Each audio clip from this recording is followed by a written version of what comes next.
Hello, can you hear me? Hello, can you hear me? Yes. Yeah, how are you guys doing? Good. So today we'll focus on, I think I opened. Yeah, we focus. Let me show you what we have. We'll be finishing probability, and so that and probably introduce probability distribution. So this will be the areas for you to read, complete reading, and then this is your classwork 7, and then complete your homework 4, and Excel assignment 3, and that's it. So let's begin. Professor, before we begin, I just gotta let you know that I'm not gonna be able to stay for the whole night. I'm gonna have to leave in the next couple of minutes. And I also needed to set up a meeting with you, What's your name? Kelly Brown. Brown. Oh, Kelly Brown. Okay. Yes. All right. So let us begin then. So Kelly, since you told me already, so when it's time for you to leave, you can just leave, okay? Okay, do you want me to send you an email so we can set up a meet? I would like to meet with you. Yeah, I mean, you can, of course. Okay. But yeah, I will tell usually if I'm available during the week, usually on my office hours Thursdays if I'm free. So I will let you know. Just send me email, I'll let you know. Okay, thank you. You're welcome. So tonight we'll be concluding the probabilities theory. So everything about at this level, the things about the probability theory we'll be completing tonight. Tonight we'll be focusing on conditional probability. Conditional probability. So the conditional probability is a measure of the probability of an event occurring given that another event has already occurred. So it is the chance that one event will occur given that another event have already occurred. So usually, as a matter of fact, everything we do in life is conditional. I don't know, not everything, sure, but majority. For example, the condition for you getting that scholarship is that you have a good grade. You have good grades. The condition for you getting that big job is that you have the educational qualification and the experience. So it is everything is conditional. And we recognize that in statistics, we call it conditional probability. So now, this is the formula we use for that. The P of A given B, of course, you know that P represents probability. So P of A given B is the P of A and B divided by P of B.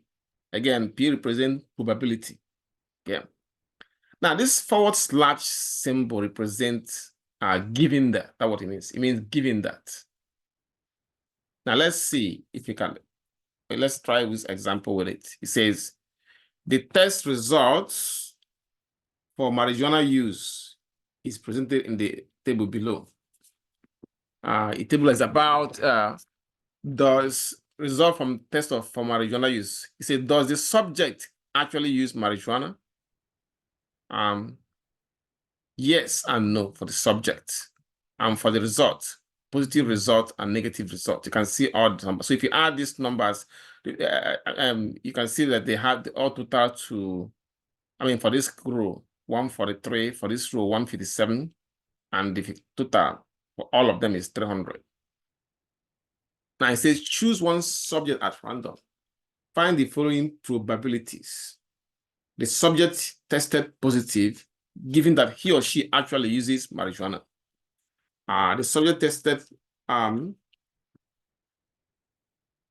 actually uses marijuana, given that he or she tested positive. Okay. Somebody's coming in. Okay. Now the subject tested negative, given that he or she uses marijuana. Now the first thing is to get the totals of the columns and rows in the question, but we have it already. Column total and row total, and all of them have a grand total of 300. Now you can now begin to work on it. Let us use M for the marijuana use and P for the positive. So the first question says, find the probability that the subject tested positive, given that he or she uses marijuana. That means the subject tested positive, given that given that he or she uses marijuana. Now I'm going to take this into where it will allow us to put the formula in properly. So let me write this down first. I should have a paper here. So it says the subject tested positive, given that he or she uses marijuana. I'm going to take you there. Let me write this down first. Positive, given that he or she uses marijuana. Okay, so now I can take you, because it won't allow me to put the formula here. Okay. I'm taking you to that workbook. Okay, I got it. It says,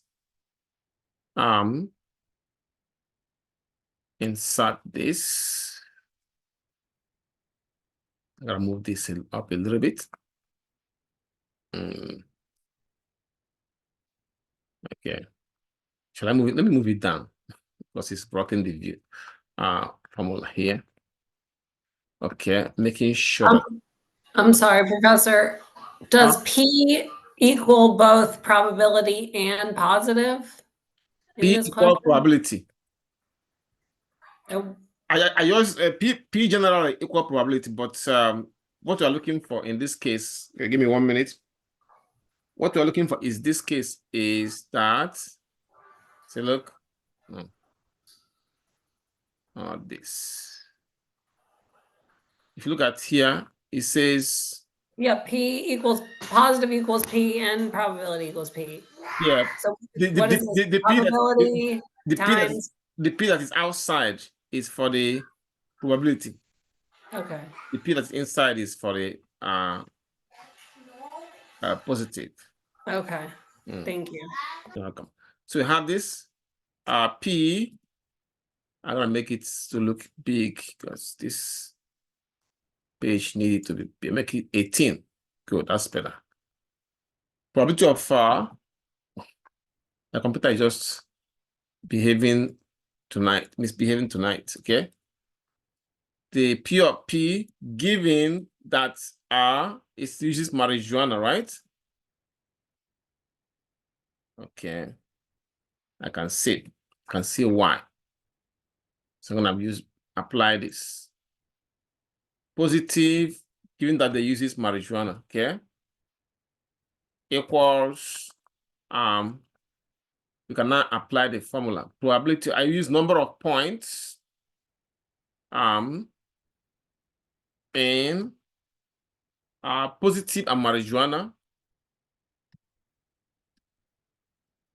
and marijuana use divided by, now this is the condition given, M positive, given that he uses marijuana. So the condition will be under number of points that they use marijuana. Now, some books, they might use P for N here.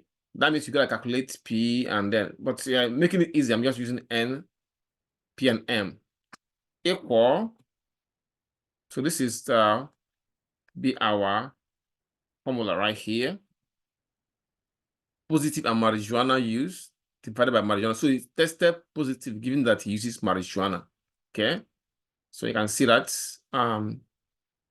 positive and marijuana use divided by marijuana use. So I'm gonna copy this and put it on in our main workbook so that we can work this thing out. Okay. It's gonna be here. See? So this is present the subject tested positive, given that he or she uses right here. Number of points in positive and marijuana use divided by number of points in marijuana use. So this is gonna be equals, answer will now become equals. Again, I'm gonna make this into be big. N equals number of Points, number of values. values. Okay. Yeah. Now look at this. See, positive and marijuana. Look at it. See, this is positive results. See, that is for result. Then for the individuals, you see, yes, go this way. You can see that they intersect here. This is where this side represents both positive for results and yes for marijuana use. See? So this presents that both where the subject tested positive, given that he uses marijuana. So I'm gonna have it equals, and this 119 divided by, now the formula says by a number of points in M. I mean for marijuana use. Yes, can see the yes, right? Does the subject use marijuana? I say yes. And the total for that side is 122. So I have 122 here. So we have 119 divided by 122. You have 119 divided by 122. The 119, add one more. 0.975. 0.975. 0.975, or if you like, you can call it 97.5% chance that the subject tested positive, given that he or she uses marijuana. Any question on that? Very easy, right? I believe. Now, the B part says the subject actually uses marijuana, given that he or she tested positive. So that means we're looking for P, say that uses marijuana. So now part B says B, the subject uses marijuana, given that he or she tested positive. The probability that he uses marijuana, that is M, marijuana use, given that he tested positive, equal. See, marijuana using that, given that he tested positive. Now, you can see that the difference here, the condition is marijuana, here the condition is positive. So the condition have changed. So let me go and get the formula, and then we'll come back here and work it out. So going to the formula page, have subject here uses marijuana, given that he or she tested positive. Again, this will have a number of points in marijuana use and positive. And then the condition now is P. So you gotta change this to P. So copy this. I will now take you back so we can paste it on our main workbook and get our answer. So we're gonna be here. So it tested uses marijuana, given that it tested positive. So the equal sign, maybe I'll make this 18. So that will be big enough. All right. M and P. Again, M uses marijuana, yes. And positive result. Again, it is 119. This shows that they use marijuana and they tested positive. 119 and 119. Now, divided by, but this one, the condition now is P. So you gotta be under P, positive result. See the positive result here. The total is 143. So you gotta be 143 there. So 119 divided by 143. So we're gonna 119 divided by 143. Professor, hold on. Now, I thought, can you just explain how you picked those two numbers again? Give me 1 minute. All right, sorry. 832. 0.832. 0.832. 0.832. Or if you like, you can say, you can call it 83.2% chance. 83.2% chance that the subject uses marijuana given that he tested positive. Now, what was the question again? Hello? Did Dwayne?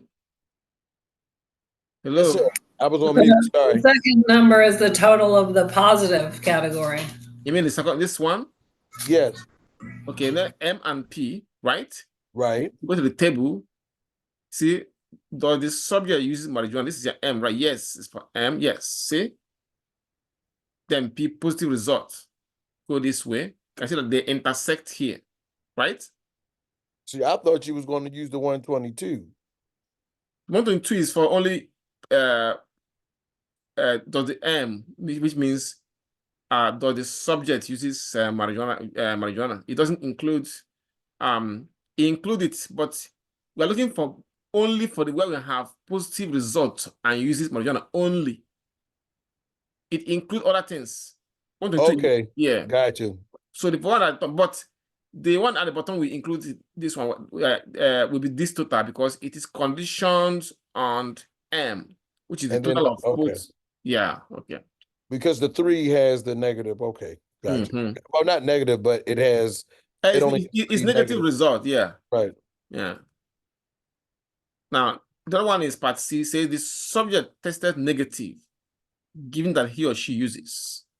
So that means here we're looking for the probability of negative results, given that he uses. You know, this is possible because we have false positive and false negative sometimes.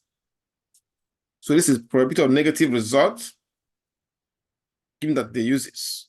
Okay, let's go to the formula page again to get our formula. The probability of negative results, and given that the subject uses marijuana.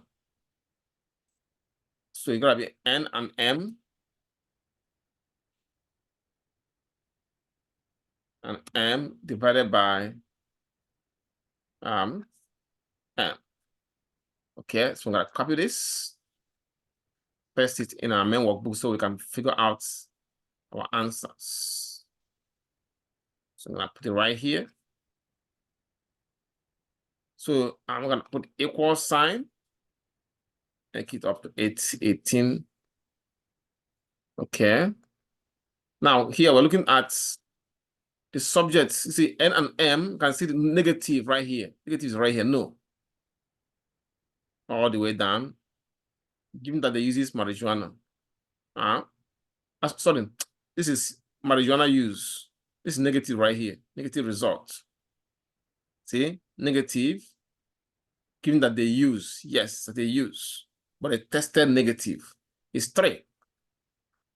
That becomes our 3. Okay. This represents uses marijuana but tested negative. So that's what it's asking us.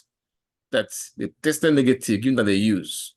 So that will be 3 over, and for the marijuana use for that column is 122. 122. So 3, like I say, this can happen sometimes, false negative, even though the person uses it, you know. Maybe somebody, the person making the data entry made an error and put, you know, negative result. So you got 3 over 23 over 122. 3 divided by 122. 0.025. 0.025. Or like there's 2.5% chance. Okay. Now, any other question before we go solve the next example?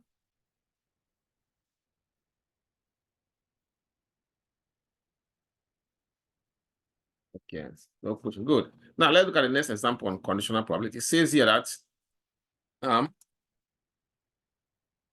it says 2 cards are drawn from an ordinary deck of 52 cards. 52 playing cards. Find the probability that the second card is a queen, given that the first card is a king. Assume that the king was not replaced. It says find the probability that the second card is a king, is a queen, given that the second card, that the second card is a queen, given that the first card is a king. Assume that the king was not replaced. So now in this case, the king was not replaced. You can see that how many kings we have? We have 4 kings and 4 queens out of 52 cards. So you say that they want you to find the probability that the second card is a queen, given that the first card is a king. So you're looking at the probability that the second card is a queen, given that the first card is a king. And we assume that the king was not replaced. So that means now before your first selection, you have 4 kings. You remove 1, you didn't replace it. Now, how many cards we have left? 51 cards. But we still have 5 queens, even though we have 4 kings now. But you're asking you, what is the required probability that the second card is a queen, given that the first card is a king, and the king was not replaced. So you gotta be 4 out of 51 cards because it was not replaced. So that means 4 out of 51 cards are 4 divided by 51 cards. 0.078. 0.078. 0.078. Okay. Any question?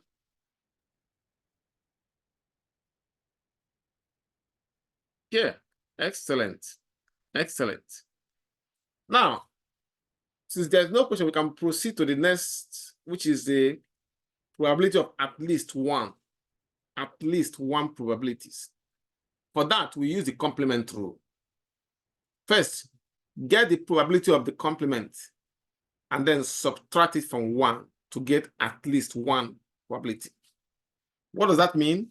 You get the opposite, then you subtract, you get the probability of the opposite, then subtract it from 1 to get the probability of at least 1.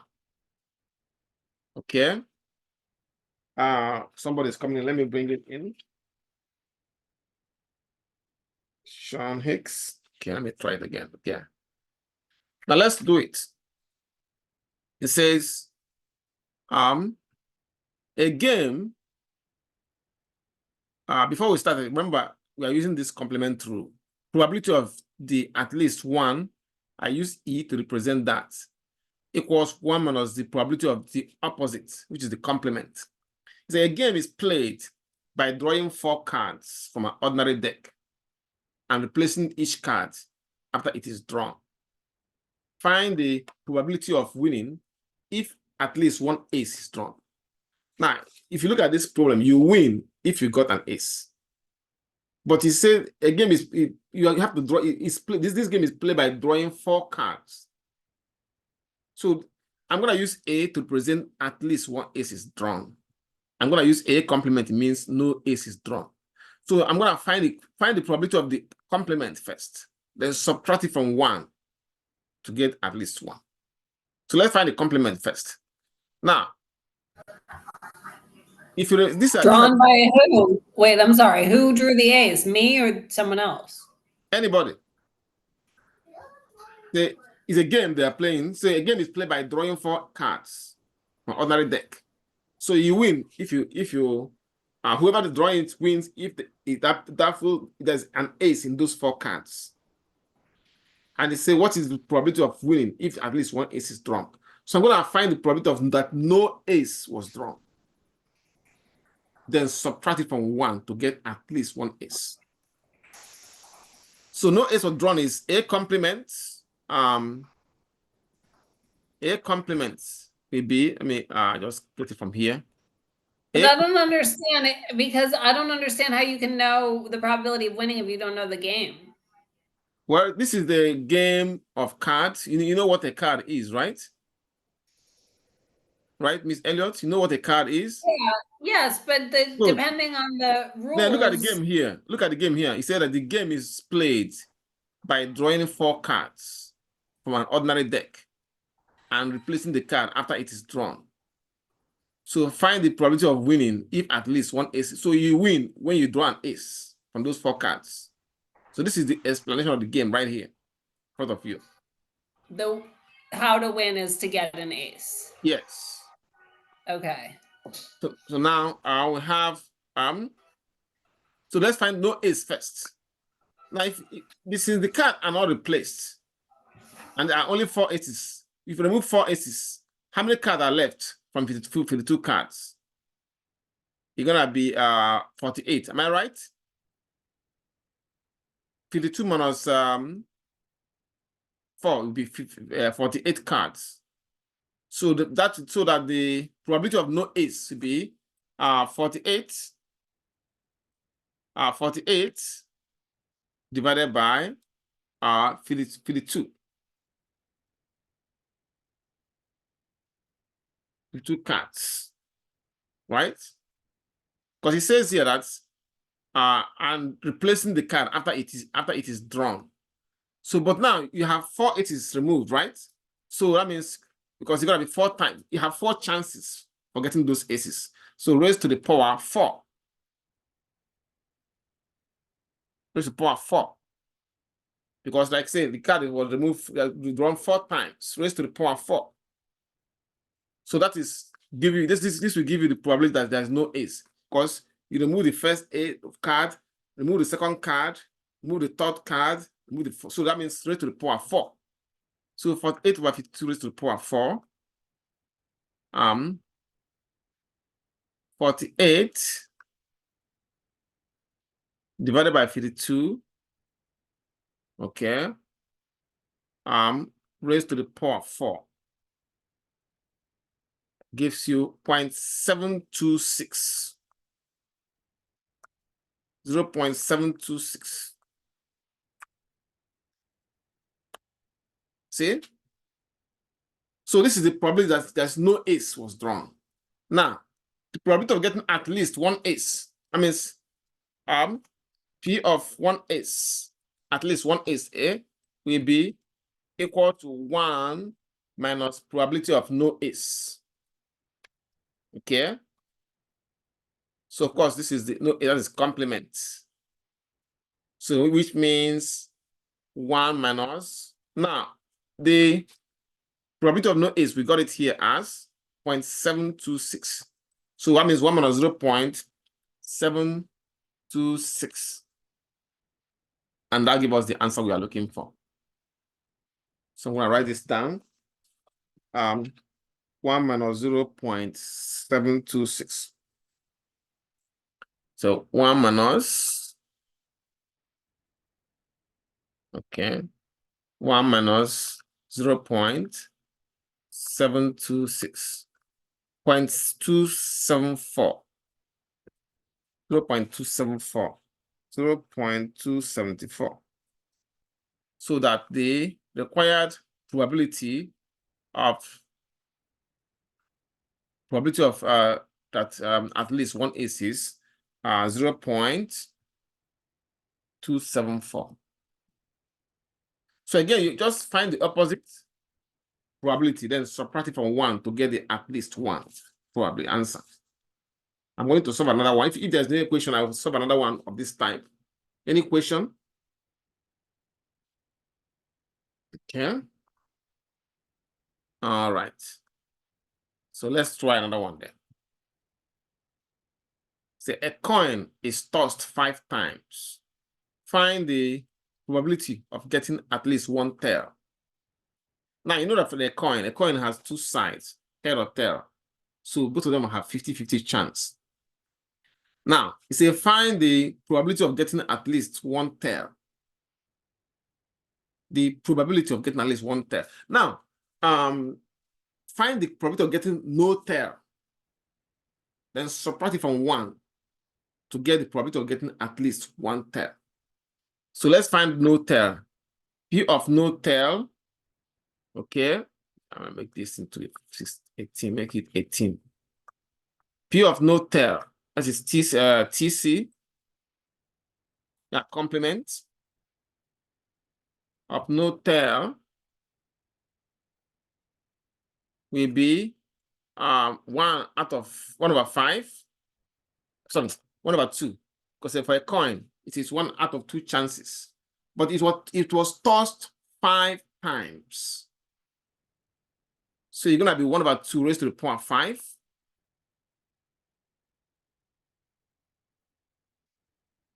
Yeah. It was tossed 5 times. So I'm gonna go and get this 1 over 2 raised to the power 5. I'm taking you to the calculator. I got 1 divided by 2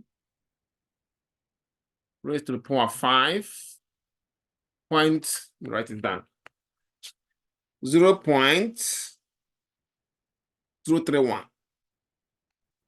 So this is the probability that that no tail showed up. 0.031. So this is give us the probability of no tail, but we are looking for the probability of at least 1 tail. So that the probability of at least 1 tail is T. It be 1 minus the probability of no tail. Okay. Which is 1 minus 0.031. So I'm gonna go to the calculator and get that answer and give it here. So have got 1 minus 0.031. Sorry, 031. So gonna be 0.969. 0.969. I can go back and put it by 0.969. Yeah. Any questions? Okay, good. So let's do the one that involves percentages. Okay.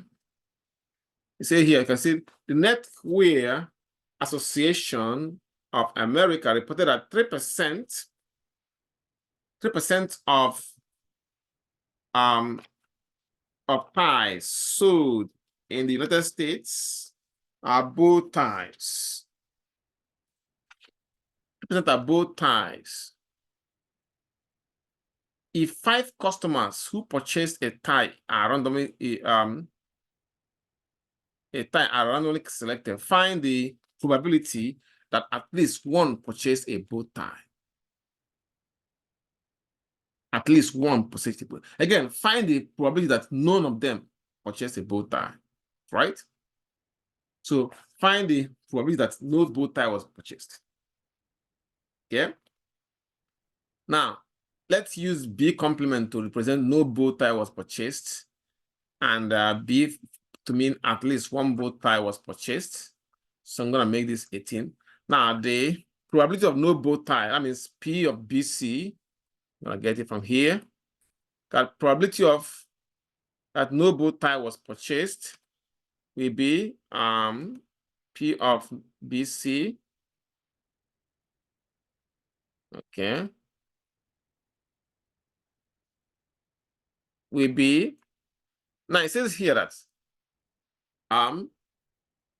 if we look at the equation again, it says that the Neckwear Association of America, you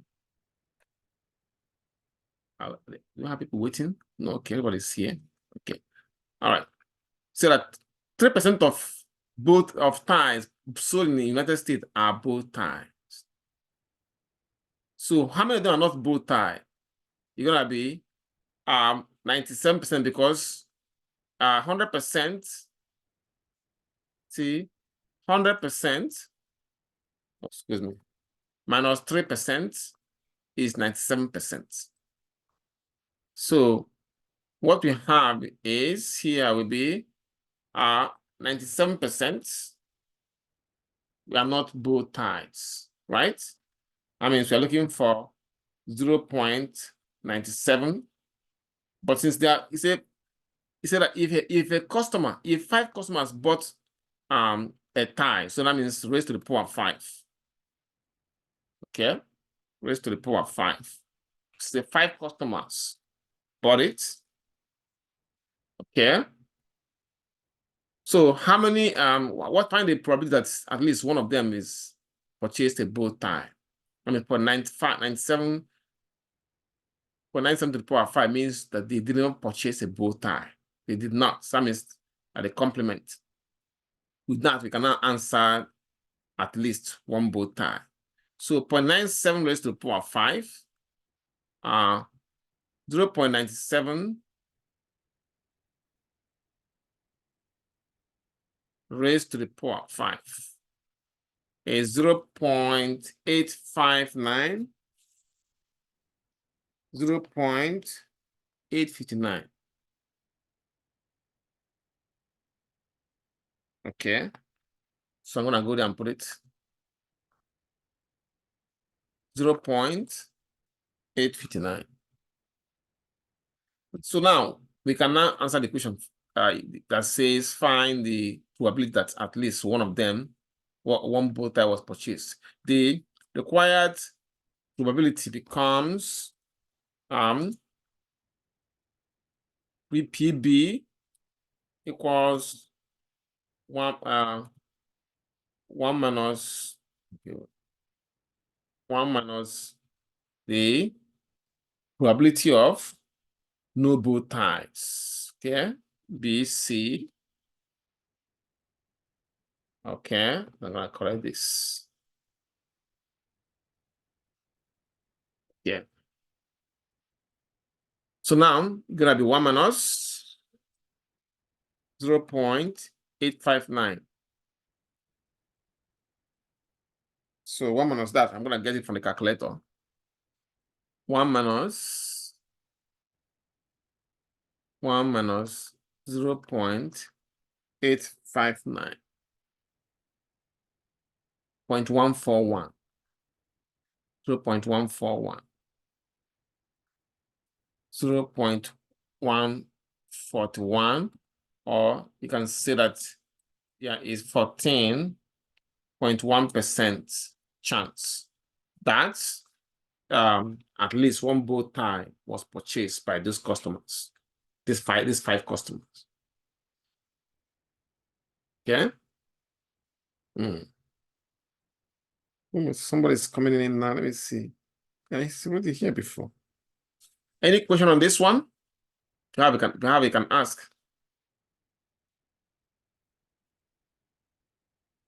No, but there was a question on the homework that related to this, and it didn't make any sense to me. Can I say it now? You can see it now. Okay, there was question 16. A bag contains 5 red marbles, 8 white marbles, and 7 blue marbles. Randomly choose 2 marbles one at a time and without replacement. Find the following. Part 3 of 3 says probability that the second marble is white. I got this wrong because it doesn't say what color the first marble is. you can't calculate the probability without knowing the color of the first marble because it's different depending on what color it is. Well, because that one is a homework question. I cannot comment on that, but I think I know what you mean. They mean they didn't tell you how many marbles are white, how many are red, how many are blue. No, they did, but when they're saying find the probability that the second marble is white, they don't tell you if the first marble was white, blue, or red. So then it's not conditional. So if the so first you could have- marble was white, the probability that the second marble is white would be less than if the first marble was not white. So you can't calculate the probability without knowing the color of the first marble. Well, I mean, from what you are saying, it is not conditional probability. So you can just find it. Let me see if I can find a question that looks similar to that. Let me see. I'm just saying this particular question I'm asking if you can take a look at it like later, because I don't think that it's fair that I got it wrong, because I don't see how you could know how to calculate it without knowing hold how on. many are Let me left in each see. color. Let me see if I can see a similar question here for my, because like I said, I can't that one is a homework question. So let me just get something similar to that. Probably INS. Let me see. INSS. Probability. Just give me 1 minute. Probability. Okay. Let me see. When we say marble, give me 1 minute. It's probably the distribution. Okay.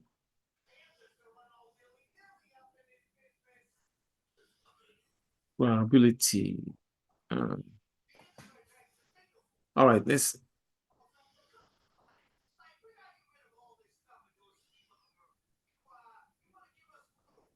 Let me see if I can find it here.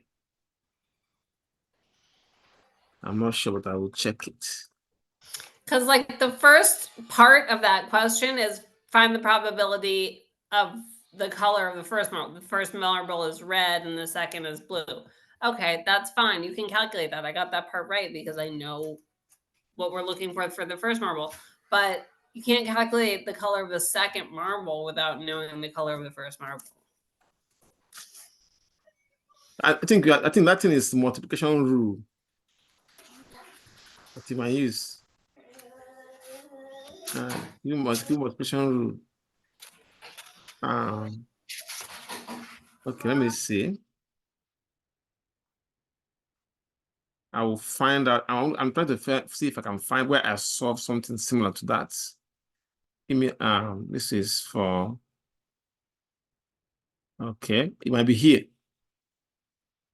Oh, this is probability distribution.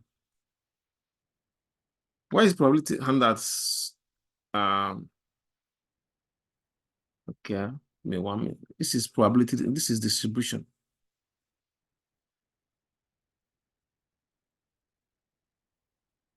Okay, let's see. I can find it here. I think that thing is what you are referring to is a multiplication rule. Yep, this is blue balls. Let me use this to maybe I should use this to show that. Okay, I'm gonna make this. Can you see the screen here?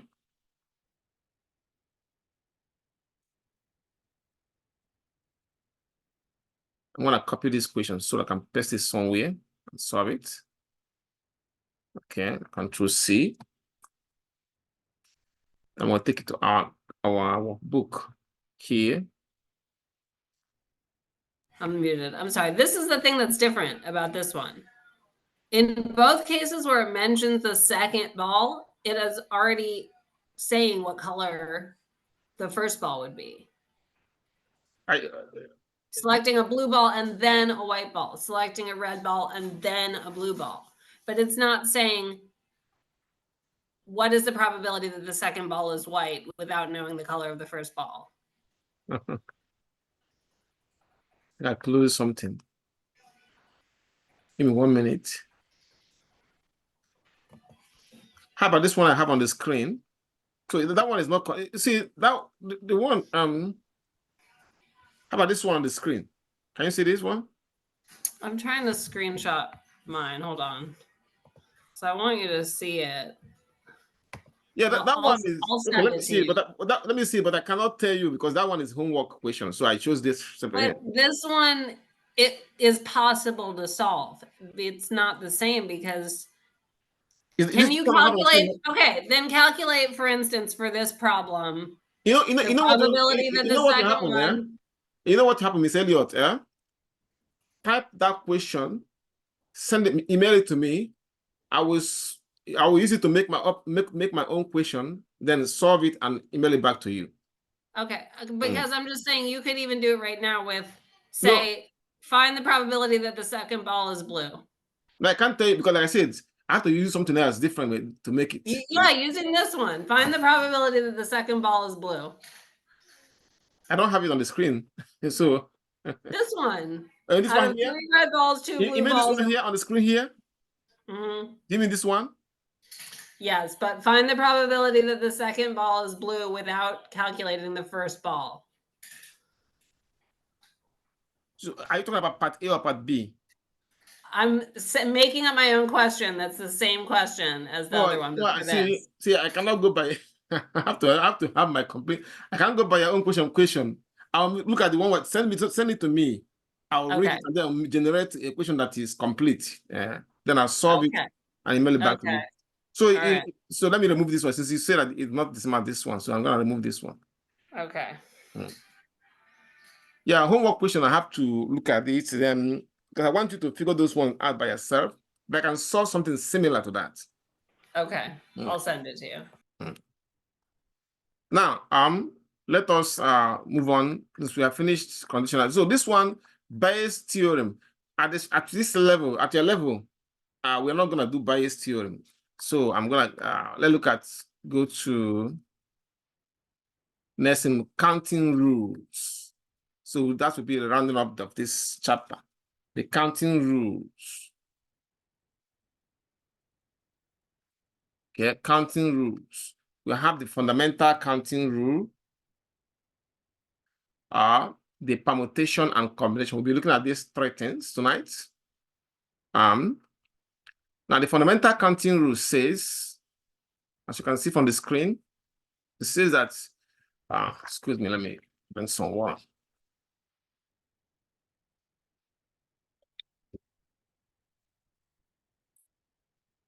Say that in a sequence of n events in which the first one has k1 possibilities, the second event has k2 possibilities, the third event has k3 possibility, and so on.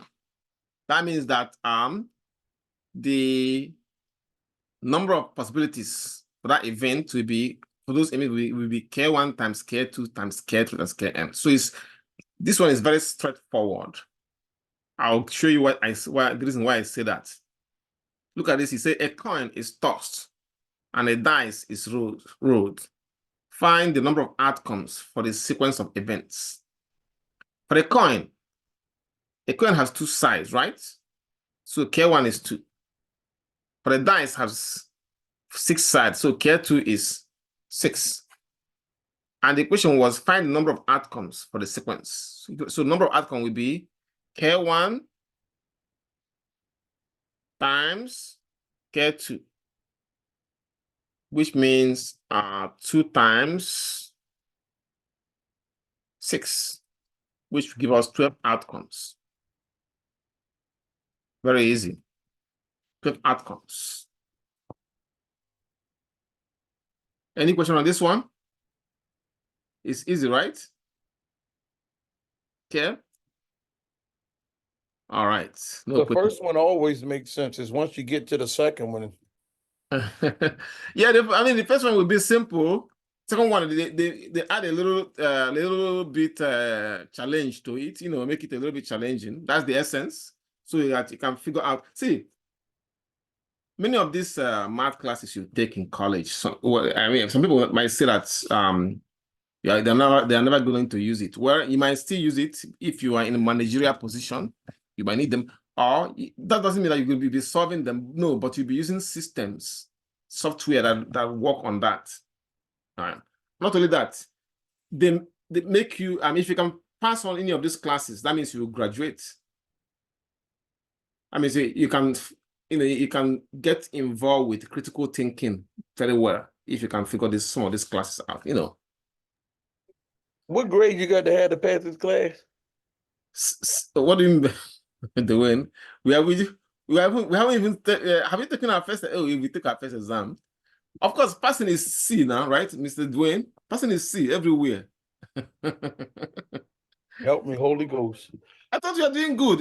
My last night graded, you did good on those two, right? Help me, Holy Ghost. I say Holy Ghost. I'm helping you, Mr. Dwayne. You don't need the Holy Ghost yet.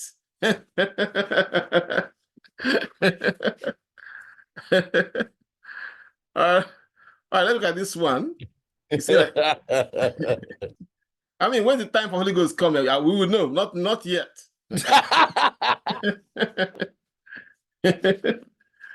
All right, let's see this.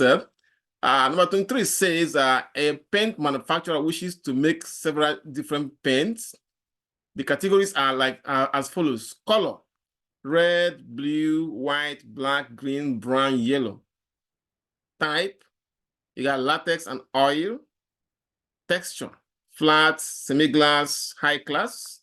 Use, outdoor, indoor. You see, how many different kind of paints can be made if a person can select one color, one type, one texture, and one use? Now, the first thing to do is to identify your K1, K2, K, For example, our K1 is color. How many colors? 1, 2, 3, 4, 5, 7 colors, right? 7. K2 is type, which is 2 of them, latex or oil. So you're gonna be 2. K3 will be flat, semi-gloss, high class. So it's 3 of them. Then K4 is 2, outdoor or indoor. So number of different kind of paints would be 7 times 2 times 3 times 2. I gotta write this down. So I got 7 times 2 times 3 times 2. So we got 7 times 2 times 3 times 2. 84 different kind of paints. So you have 84 different kind of paints. Yeah. Can you show the fundamental counting rule again, please? Huh? Can you just show the fundamental counting rule again? Oh, yeah, right here. K1 times K2 times K2, all the way to the last K. Okay. All right. So now look at this one. It says the digits 0, 1, 2, 3, 4 are to be used in a 4-digit ID card. How many different cards are possible if A, repetitions are permitted, B, repetitions are not permitted, C, repetitions are permitted, but the first digit cannot be 0 or 1. Now, this is a 4-digit ID card, right? And we have 4 slots, okay? 4 different slots for those numbers. Okay? And you have 5 numbers to select from. 1, 2, 3, 4, 5 numbers, right? Now, it says repetitions are permitted so that number of cards, I'm gonna make this 18.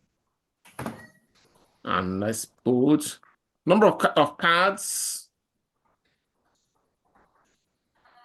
will be Again, there are 4 slots. See, look at it. See, if repetitions are permitted, it means that these numbers can be used in any form. You can use 0, 1, 2, 3, 4. You can use 4, 3. So you can use this number in any of these slots, however you want. You can use any of these 5 numbers in this slot, however you want, so that since they're going to be 4-digit ID card, you're going to be, so the number of cards can be 5 times 5 times 5 times 5. Because you can use them in any form. For example, you can use 1 here. Then use it any of this place. You can use it again, even self. So you can have like let's say you have 1. Let me write on the side. You can use 1. The first you can 1. Let's say 1 4. 1 4 3 2. You can also write it 1. Okay, 0 2 3. So you can use can you see this one? You have used it twice in this first slot. You can even use that in the second slot. You can use it anyhow you want. So that's why you have 5 cards, 5 numbers in 4 slots. So that means 5 times 5 times. So it's gonna be let the answer from here. 5 times 5 times 5 times 5. 625 cards are possible. 625 cards are possible if repetition are permitted. Now, And there's only 5 times you did the 5 because it's 0, 1, 2, 3, 4, right? yes.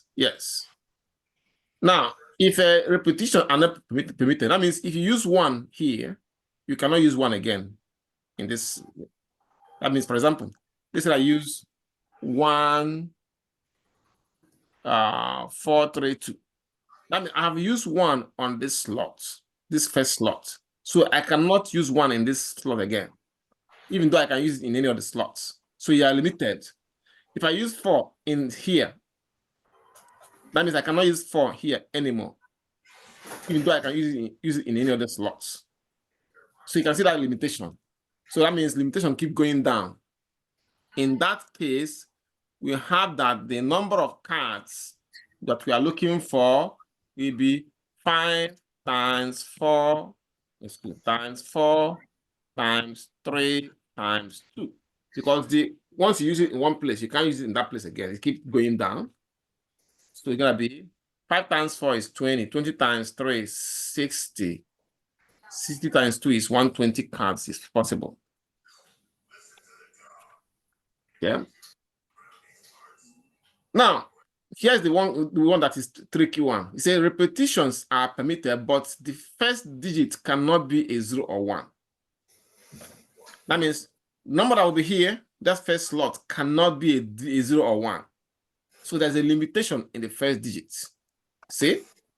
It cannot be a 0 or a 1.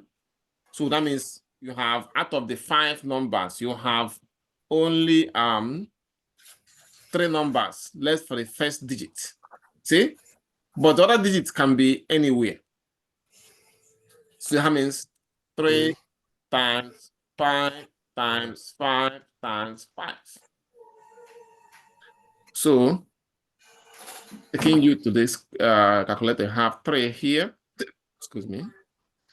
375 cards. 375 cards. Here.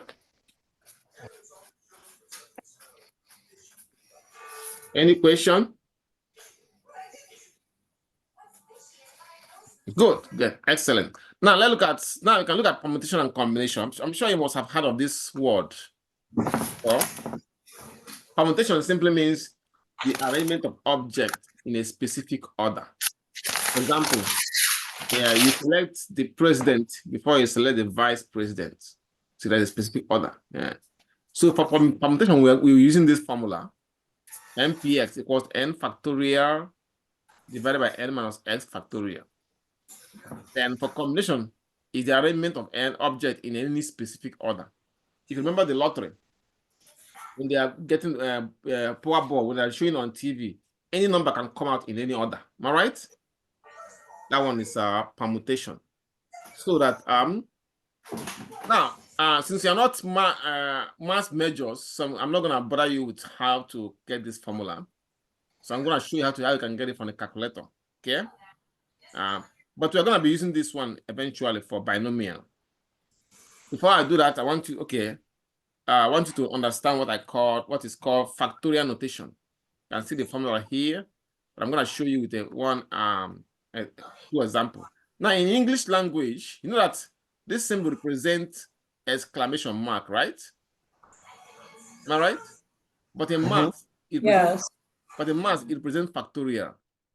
For example, 5 with the exclamation mark means 5 factorial, and it means 5 times 4 times 3 times 2 times 1, which is 5 times 4 is 20, 20 times 3 is 60, and then 60 times 2 is 120. Am I right? And 8 factorial means 8 times 7 times 6 times 5 times 4 times 3 times 2 times 1. So that's what this factorial symbol means. So that when I showed it here, n factorial means n times n plus minus 1 times n minus 2, all the way to the to the nth. So you can get it from the calculator. You got 8 times 7 times 6 times 5 times 4 times 3 times 2 times 1. 40,320. 40,320. 40,320. See? So now, like I said, we're gonna be working on this with the calculator. So, but I just want to show you this basic principle. Let us start with permutation. Now, if I said evaluate this 12 permutation 3. 12 permutation 3. Let me get this for you. Say 12 permutation 3. So 12 permutation 3 right here. I'm gonna make it a little bit bigger. 18. All right. Equal. Now you can just get this by oh sorry, 3. Okay. Now, either you use this formula or you can get it from calculator. Like I said, we'll be using calculator for this. So you just go to our calculator, go to clear this, go to the function. Okay. You can see what we have, NPR. Click on that. Then type 12, 3. That gives us the answer right away. 1320. 1320. 1320. And that's it. Yeah.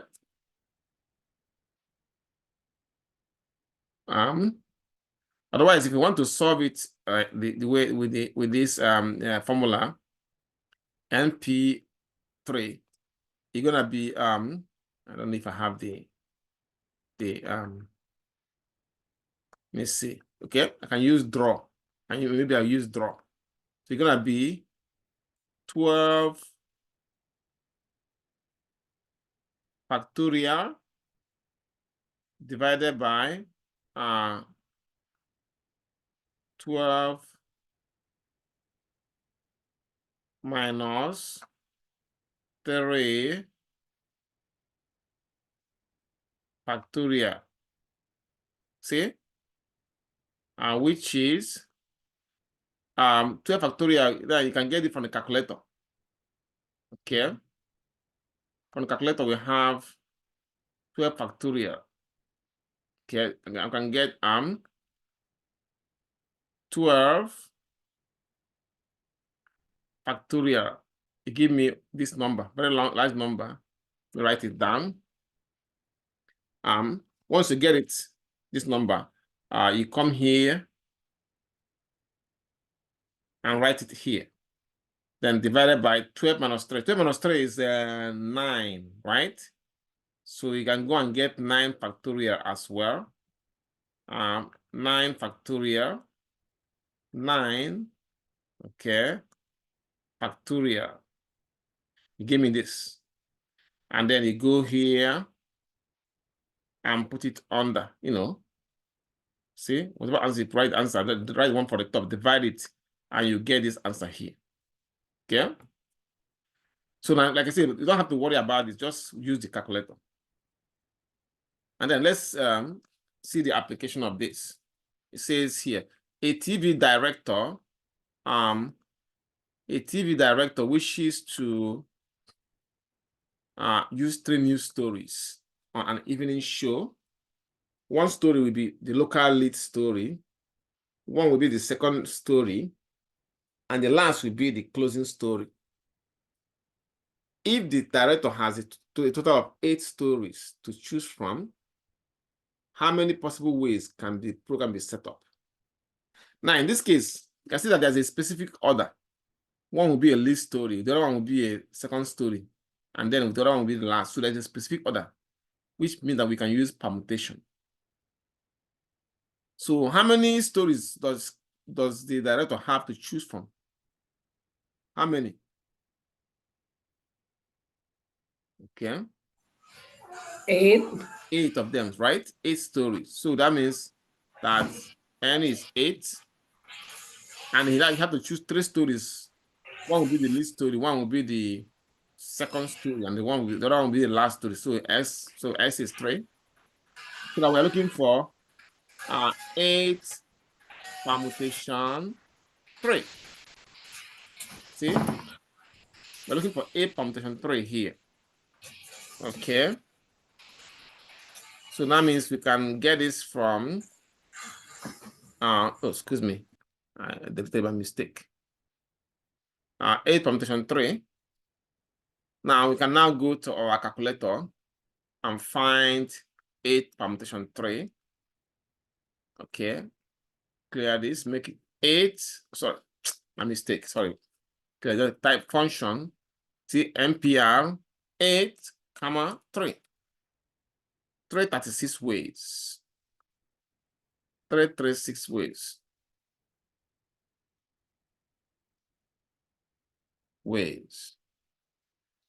So that is basically what permutation is. Any question on this one? Okay, no question. Excellent. So that means we can now, since there are no question, we can work on combination. Okay, combination. Look at this example. Say evaluate this. Let's try this. But be 20 combination 5. So in that case, 20 combination 5 will be equal to, again, we go to the calculator, have 20,5. But in this time, we use NCR. 20, 5, 15,504. 15,504. 15,504. That's how easy it is. Now, if this is permutation, let me show you what it's gonna be. 20 permutation 5, for example, gonna be let me go back adjust it.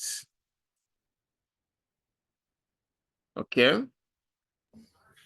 Wait, how did you just calculate 20 condition 5? You mean combination? Yeah. Oh, just go here to the calculator. Click on NCR.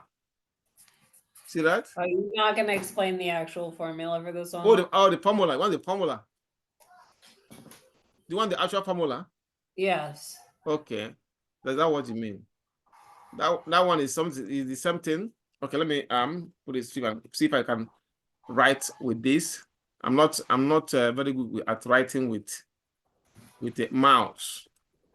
But let me try.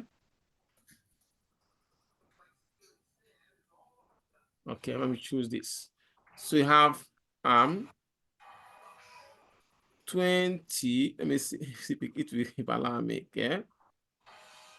Combination 5, right? I'm not very good at writing with mouse, but so let me write this very clear. So you're gonna be equal 20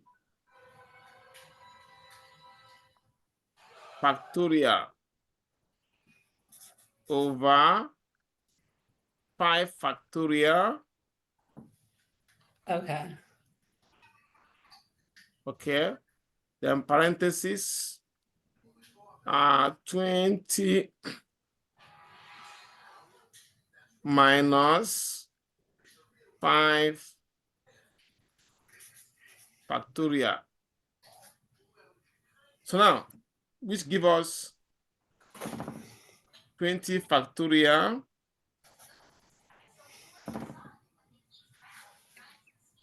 over 5 factorial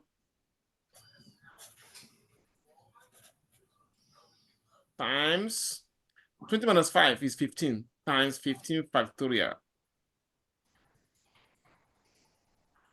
I put times here. Okay? 15 factorial. Make it times here. It's hard, but I'm gonna try. See? So you find 20 factorial divided by 5 factorial times 15 factorial. So you can find, you know how to find the factorial. So it's 20 times 19 times 20 times 19 times 18 all the way down, then 5 factorial, then find 15 factorial, then divide. You're gonna get this answer here. Yeah. Okay. Okay. All right. Let's see. Now, let us move on to the next application here. Okay, look at the application. It says a bicycle shop owner, a bicycle shop owner has 12 mountain bicycles in the showroom. The owner wishes to select 5 of them to display at a bicycle show. How many different ways can a group of 5 be selected? Now, there's no particular order. That means we're going to use combination. Now, how many bicycles he has is 12 of them. So N is 12. And he needs to select 5 for the show. So S is 5. So number, say how many different ways? Number of ways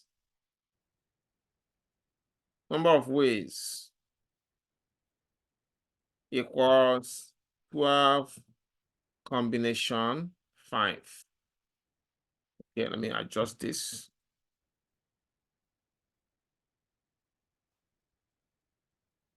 Okay, 12 combination 5. Now we can get it from the calculator. So you have NCR 12, 5, which is 792 ways. 792 ways. 792 ways. Okay.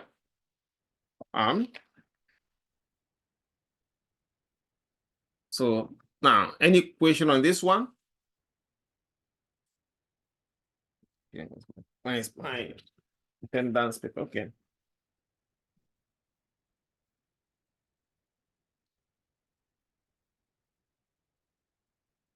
Okay.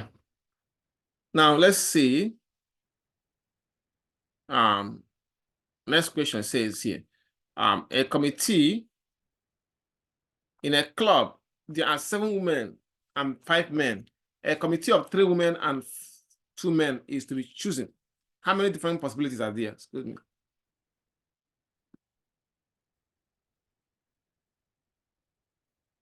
Okay. We have 7 women and 5 men. So 7 women for N and 5 men for N for men. And for say a committee is of 3 women, so S is 3 for women, and 2 men for men. So see how many different possibilities are there. Okay. Number of possibilities of possibilities.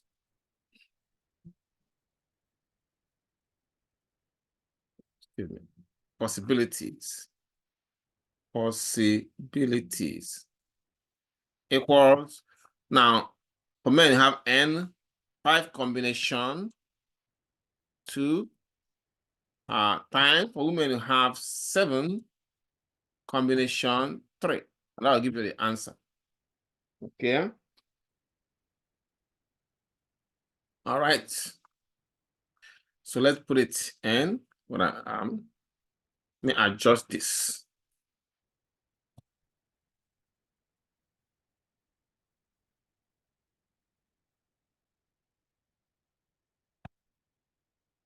Okay. Let me write this down because I won't remember this. Let me write this down.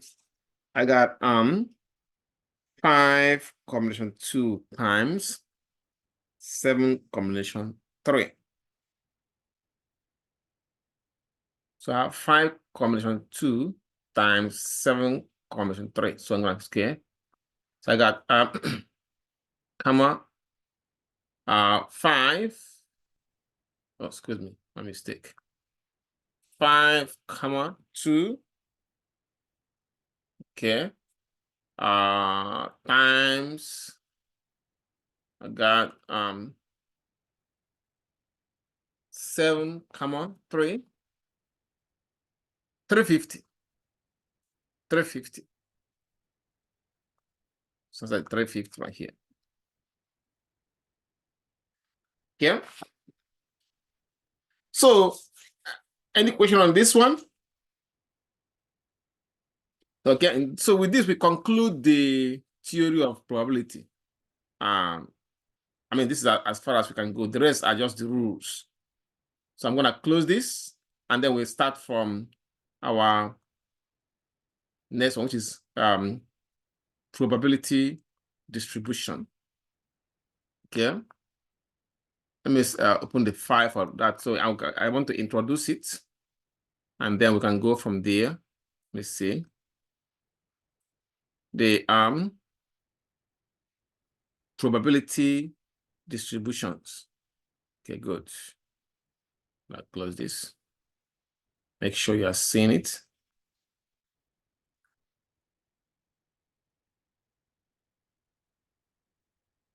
Where's my class? Hello, can you see me? Okay. Oh, looking for my class. So I closed it and I opened this new one. Okay. Making sure everybody can see it. Yes. Probability distributions. Let's look at this one. I'm going to introduce it and then maybe we can do a few examples here. It says basic concepts. Now, let's start with a random variable. The random variable is a variable whose values are determined by chance. Okay. Things like if a dice is tossed, the outcome can be 1, 2, 3. So nobody can influence the outcome. Now, if a number of siblings at Morgan State students can have 1, 2, 3, nobody can determine that. And number of time a bus arrive at the bus stop can be 5, 10, 15, or 20. Anyway, so I think you get the point. Now, discrete random variable, these ones, they are finite or infinite number of possible values that can be counted. They are called discrete because they can be counted. For example, number of people jogging at Patterson Park. You can say one person is jogging, two people are jogging, 10 people. You cannot say 1.5 people because you have to count. So another one is number of eggs a hen lays in 1 week. you can use discrete probability distribution to find it. Number of telephone calls received after a TV commercial. Yes, because you can count it. Now, continuous variable, random variable are those that cannot be counted. Instead, they are measured. They're measured. For example, things like the height, temperature, voltage, blood pressure, all those things are measured. We call it continuous. Now, which brings us to what we have really. The concept here, you see, discrete probability distribution. Discrete probability distributions. A discrete probability distribution consists of the values a random variable can have or can assume together with their corresponding probabilities of those values. So the number of values a random variable can assume and the corresponding probabilities. That's what we call discrete probability distributions. We'll be looking at, there are two types. We have there are more than two types actually. We have binomial, have Poisson and so, but we're looking at only binomial in this class. And for the continuous distribution of that type, probability distribution, we're looking at normal distribution. Before we do that, let me introduce you to this question here. It says, all right, it says, construct a probability distribution for rolling a single dice. Construct a probability distribution for rolling a single dice. I show you a dice here so you can see how you have 6 sides. So the main thing is to make a table, and that's what they want us to do here. Make the table and then get their corresponding probabilities. The corresponding probabilities. So for the dice, I have 6 sides. So the first one, the chance that 1 will show up is 1/6. That 2 will show up is 1/6. Because 1 out of 6 chances. 1/6. 1/6. Okay, 1/6. This is 1/6. So that means you can see that it will add to if you add all this in, so some of the probabilities, some of probabilities will be, let me see if I can get the key for, okay, I can get a symbol for that. Sum of px, I'm gonna get it from our formula page. So you got that sum of px. Okay, I'm gonna copy it from here. Sum of px, and the sum of the probabilities will now become equals. I'm gonna make this up to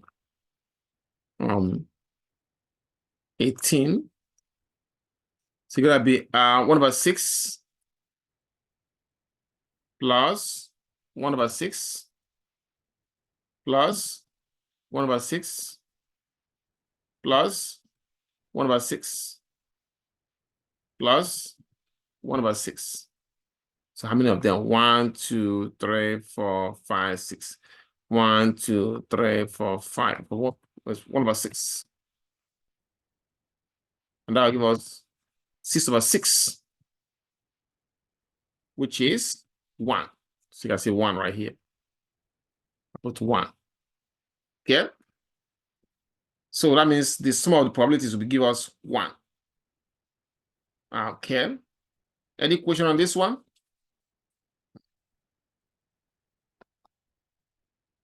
Yeah, good. Since there's no question, we can move to this next. This one says, during the summer months, BMZ Rentals Incorporated, a rental agency, keep tracks of number of chainsaws it rents each day during a period of 90 days. The number of saws BMZ rented per day is represented by the variable X, and the result are shown here. And it says, compute PX for each of the X. That means calculate the probabilities for each of the X. Then construct a probability distribution and graph the data. Okay, look at this here. First of all, let's find the total of this. So I'm going to write this on paper. I'm going to write this on paper.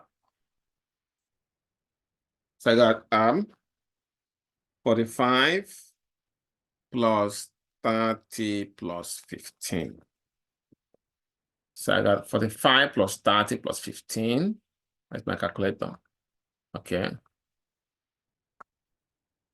45 plus 30 plus 15 give us 90. 90, okay? Plus 90 right here. Now with that, we can answer the question. First one says, part A says, it says to construct, calculate the PX for each of S. So the probability of getting as no chainsaw was rented would be, the probability of 0 is there are 45 days that they didn't rent a saw. 45 out of 90. So you have 45 divided by 90. 45 divided by 90 give us 0.5, 0.5. So I'm going to go there and put 0.5, 0.50. Now, for 1, we got P of 1, which is the probability of 1, will be equals, they have 30 days. They rented one chainsaw. That was 30 divided by 90. So you have 30 divided by 90. 0.333. So that means 0.33. 0.33. 0.33. Then next one is the probability of say 2. That means P of 2 equal 15 over 90. 15 divided by 90. 15 by 90. 15 by 90. 0.17 rounded. 0.17 rounded. So now we have answered part A. Now let's look at part B. Says construct a probability distribution and graph the data. So let's put the distribution right here. P, each of the values divided by the put side by side to their corresponding probabilities. So I'm gonna work on it now. So I'm gonna insert a table there. Okay. So I'm gonna adjust it. Okay. Adjust it. So that X, so which is X, which is number of chainsaws they sold, then PX, corresponding probabilities. So we have 0, 1, 2, then total. So I'm gonna remove this section. Okay. Make it okay, now I'm gonna center it. So I'm gonna adjust this. All right. Then the corresponding, we got it for PO, we get 0.50. And for P1, we got 0.33. And for P2, we got 0.17. So that we have, if you add all this, let me write them down and then we can add them. I got 0.5 plus 50 plus 0.33 plus 0.17. So we have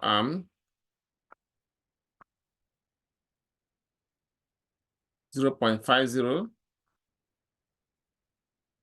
plus 0.33 plus 0.17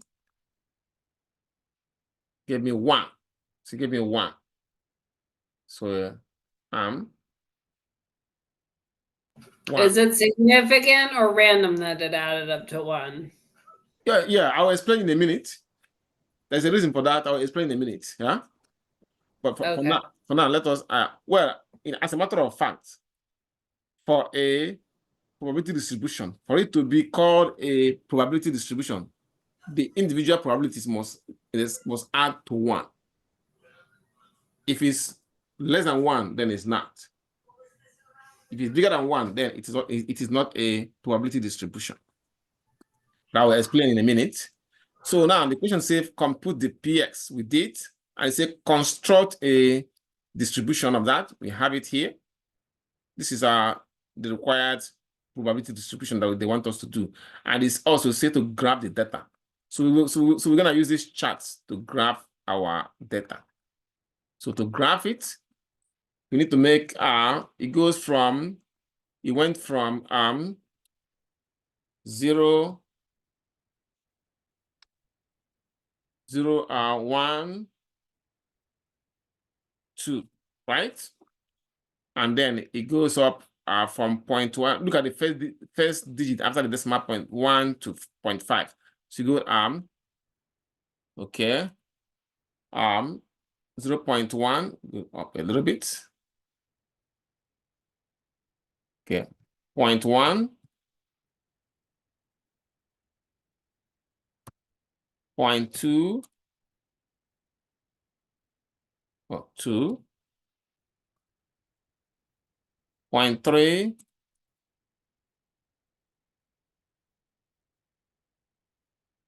0.4. I want to move it down a little bit. Okay, 0.5. Then this is our PX. Our PX. PX. The probabilities. So I'm going to put a line. Okay. This is the line for the x-axis and for the y-axis. Okay. And now it says, move this a little bit. Okay. But we will shift, it didn't shift. Okay, let me see. All right. X. X, this is number of chainsaws. So rented. Number of chainsaws rented. So that's what it is. You say that they rented BMZ renter is a renter, keep track of number of chainsaw it rents. So now for 0, it is 0.5. So I'm gonna put 0.5 for 0. Right? I'm gonna drop put 0.5 for 0. 0.5 for 0. So all the way to 0.5. That'll give us the 0.5. Okay. Then for this one is 0.33. So I'm gonna put 0.33, right? 0.33, 0.33 should be around here. Right here. So I'm gonna put from here 1, Okay. 0.33. And for 2 is 0.17. We're gonna be around here. So 0.17, I put right there. 0.17 should be around there, right here, around the X. Okay. That's for 2. Okay. So that's the graph right there. So we answered part A. We calculated the individual probabilities. Part B, we constructed the probability distributions, and then we put the graph right here. Any question on all this? Any question? Good. Now, based on what you asked me, Mr. Elliott, that's the requirement here. So the 2 requirements for a probability distribution. 2 requirements for a probability distribution. The first one is that the sum of the probabilities of all the events. The sum of the probabilities of all the events in a sample space must equal 1.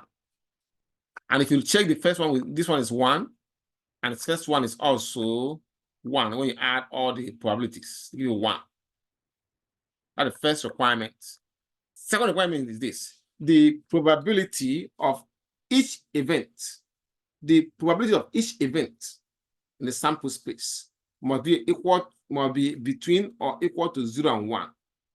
What this means that the probability can never be a negative value, and it can never be a value greater than 1. Okay, that's what it means. So let's see. Based on these 2 principles, let's look at this.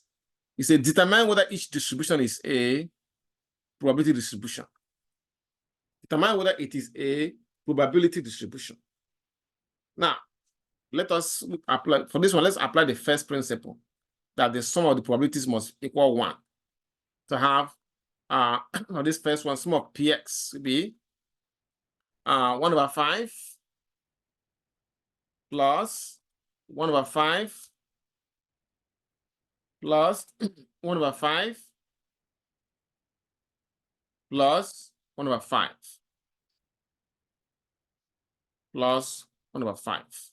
And why do we get 1/5? Because they told us here that the PS are 1/5, and there are 5. How many of them? 1, 2, 3, 4, 5. 1, 2, 3, 4, 5. So that gives us 5/5, which is 1. So the answer becomes yes,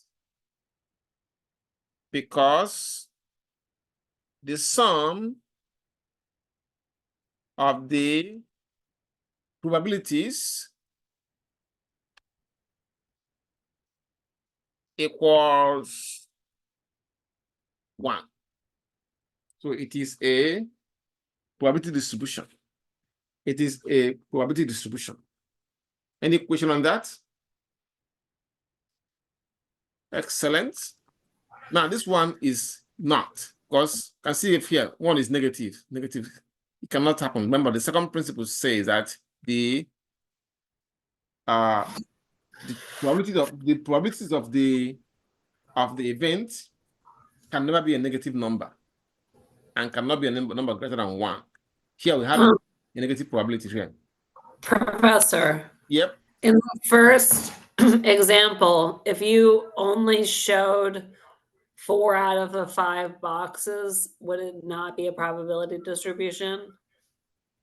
I mean, even if it's 4, so long as they add to 1, it is still a distribution.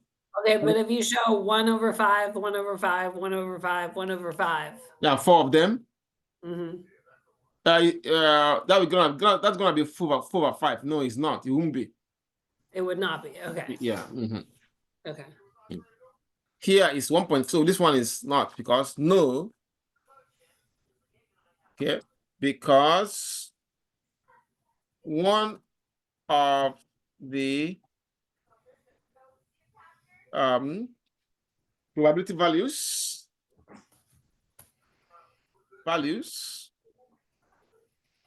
is of the probabilities, okay, has a negative value. value.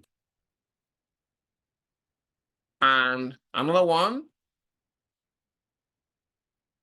as or one is greater than 1.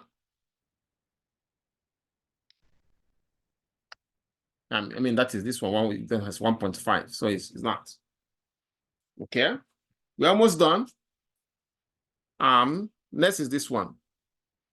Let's see the small probabilities on this one. It says that means 1/4 plus 1/8 plus 1/16 plus 9/16.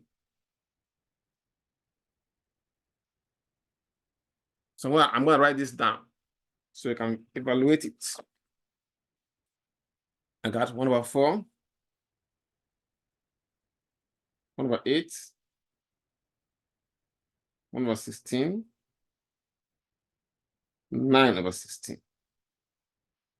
Let's do it. So I'm gonna go to the calculator. We'll get it from the calculator. We'll have 1/4 plus 1/8 plus 1/16 plus 9/16. 1. See? The answer is yes. Since they added to 1. 1. So answer is yes. See? Because they added to 1. Last one, but not the least, is a PX. Okay? So that means 0.5 plus 0.3 plus 0.4. Okay? You got 0.5 plus 0.3 plus 0.4. So you got 0.5 plus 0.3 plus 0.4 is 1.2. So it's not equals 1.2. So the answer is no, because the sum of the probabilities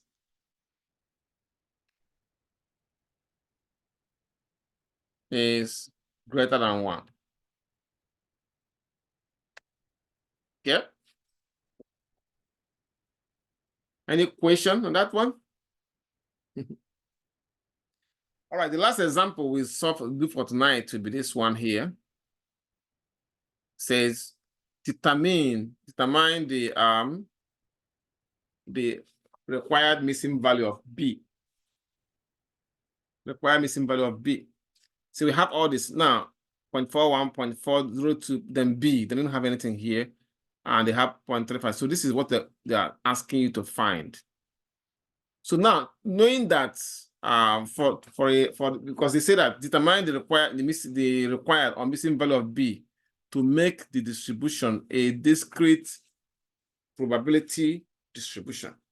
So for it to become a probability distribution, it must add to 1. So that means that to find B, subtract all this number from 1. So B equals 1 minus 0.41 plus 0.02 plus 0.35. And that will give you your answer. So I'm going to write this down so we can get it from the calculator. 1 minus 0.41 plus 0.02 plus 0.35. And that will give us the answer. So let's go and put this in the calculator and get our answer. Okay.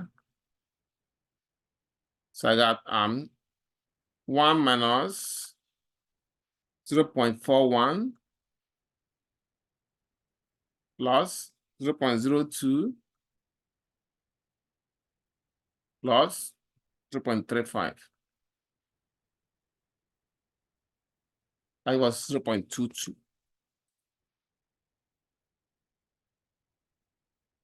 So I'm gonna go there and put it 0.22. Questions on that?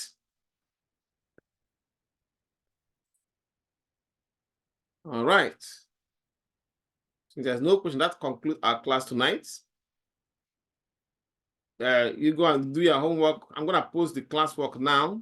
Do the Professor, classwork, do your homework, and I will see you guys next week. Professor, Yes, ma'am. I wanted to ask, I wanted to ask you, can you open up, can I retake the class work? I'm not tell you which one, I'm sorry. Cause I Well, don't appreciate the grade for it. I mean, it's not classwork, it's the Excel assignment 1, the first one. I want to see if I could try again. at this point, I'm not opening classwork now, but like I said, I think I said it earlier before. Last week of April, when I was looking at checking the grades, that's when I will look at the attendance score of each student. So those that have good attendance but they need assignment they want to retake an assignment, I can then open it for them. Right now, I'm not opening right now. Just continue coming to class, keep doing what you are doing, then remind me on last week of April. Okay? Yes, sir. Just try and keep up with the attendance, make it at least 75%. That will qualify you, okay? Okay, yes, sir. I mean, I've been here for every class, but I mean, Yeah, maintain that. That's good. Maintain that. But you have to remind me though. That when that time can remind me. Okay. okay, yes, sir. All right, guys. Miss Elliott, it looks like you have a question for me. Okay. I have a nice weekend. Enjoy your weekend then. You too, Professor. Thank you, you too. Have a good weekend. I won't You say too. that anymore. Thank you. Okay. I won't say